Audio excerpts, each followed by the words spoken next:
True stories of God's wildest warrior.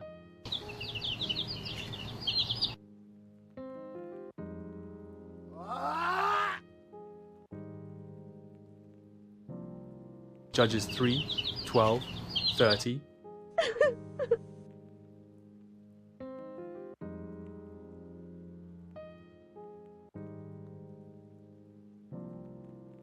Israel had once again done evil in the eyes of the Lord, and so they were delivered into the hands of Eglon, king of Moab.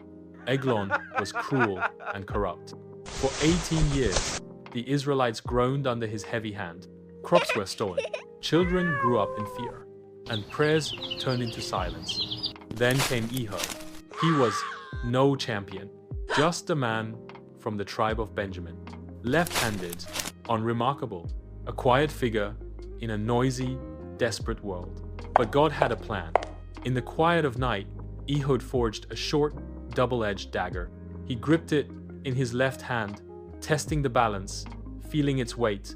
Then, with deliberate calm, he strapped it under his garmentson, the right thigh, the side no one would check.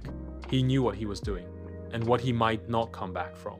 Ehud crafted a short dagger and strapped it to his right thigh, under his clothiza detail most guards would overlook, since warriors usually drew with their right hand. He volunteered to bring tribute to King Eglon.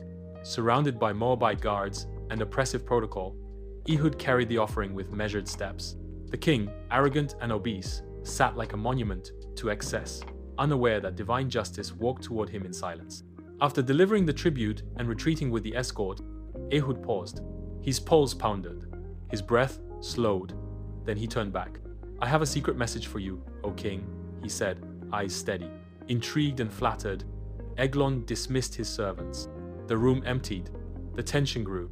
As the chamber doors shut, the silence thickened. Ehud stepped forward. With his left hand, he drew the dagger and plunged it deep into the king's belly. The dagger vanished into the flesh. Eglon gasped, choking, guttural sound. As he fell backward, the weight of his body swallowing the blade entirely. Ehud didn't hesitate. He turned, bolted the doors, and slipped out a rear passage. The palace guards stood unaware. The air outside was fresher, freer. He ran. Dust rose behind him. His heart pounded like a drum of deliverance. When he reached the hills, he blew the trumpet of victory. Israel rallied. The Moabites fell, and Israel had peace for 80 years. God doesn't always choose warriors from the obvious ranks. He chose a left-handed man from a small tribe, unnoticed by enemies, but willing to act. Ehud wasn't famous, he wasn't powerful, but he was faithful and brave.